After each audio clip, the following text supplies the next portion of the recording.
Product market fit is the single most important thing for any startup, and 99% of founders have no idea if they have it. They look at the wrong metrics. They take false positives as proof. They quit too early or push too late.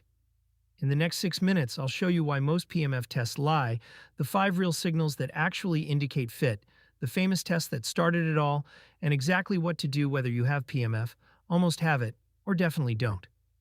Why most PMF tests lie. Vanity metrics are the enemy. Signups don't equal PMF. Downloads don't equal PMF. Traffic doesn't equal PMF. None of those things tell you whether people actually use your product after they sign up. 1 million signups with 2% retention is not product market fit. It's a leaky bucket. There's a trap called fake PMF. Friends sign up to be supportive. You buy paid traffic, and the dashboard looks good. A product hunt launch generates 1,000 visitors. None of these signals are PMF. They're attention. Attention is not the same thing as people who would be sad if your product disappeared tomorrow. Here's the honest truth. Most successful launches you read about online actually fade within 90 days. The product hunt winners. The viral landing pages. The YouTube influencer reviews.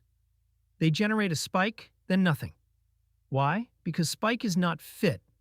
Fit is when growth keeps happening after the spike ends, with no extra effort from you. The 5 real signals. Signal 1. Organic word of mouth. Users tell other users without you asking. You start seeing signups from sources you can't explain. People mention you on Twitter or Reddit unprompted. Signal 2. Cohort retention curves flatten. After the initial drop, your week 4 retention plateaus and stays there. That flat line is the most beautiful chart in startups. Signal 3. Users complain when your service is down. They actually email you angry. They tweet about it. That sounds bad, but it's the most powerful PMF signal there is. Indifference is the killer. Anger means they care. Signal 4. Pull, not push. Customers find you. They email asking how to buy. You stop chasing leads, leads start chasing you. Signal 5. You can't keep up with demand. Your support inbox overflows. Your sales calls are booked 3 weeks out. You're hiring as fast as you can and still falling behind. This is the late stage of PMF. If you're here, congratulations.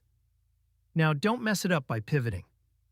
The Sean Ellis test. Sean Ellis ran growth at Dropbox, LogMeIn, and Eventbrite. He invented the most useful PMF test ever made. It's one question. Send it to your active users. The question, how would you feel if you could no longer use this product? The options. Very disappointed. Somewhat disappointed. Not disappointed. No longer use it. Here's the magic. If 40% or more of your users say, very disappointed, you have product market fit. Below 40% you don't, and no amount of growth marketing will fix it. This benchmark held up across hundreds of companies. 40% is the line. Anything less means keep iterating, not scaling. What to do at each stage? No PMF. Below 20% very disappointed. Stop running ads.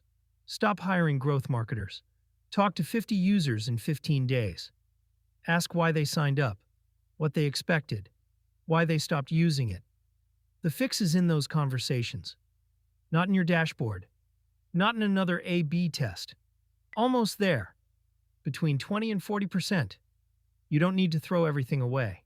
Narrow your ideal customer profile until the very disappointed segment hits 40%. There's a niche inside your user base that loves you. Find them. Build for them. Ignore everyone else for the next 90 days. You have PMF, above 40%. Now you pour gas on the fire. Hire growth. Scale ads. Build out sales. The number one mistake at this stage is pivoting because you're bored. Don't. The work that got you here is the work that will take you to the next 10 times. Do more of it. PMF is not a destination. It's a measurement, and you can take it whenever you want. Most founders never do, and that's exactly why most startups fail. Run the test this week. Then act on what it tells you, even if it hurts. Subscribe for more practical playbooks for entrepreneurs who want to win the next decade.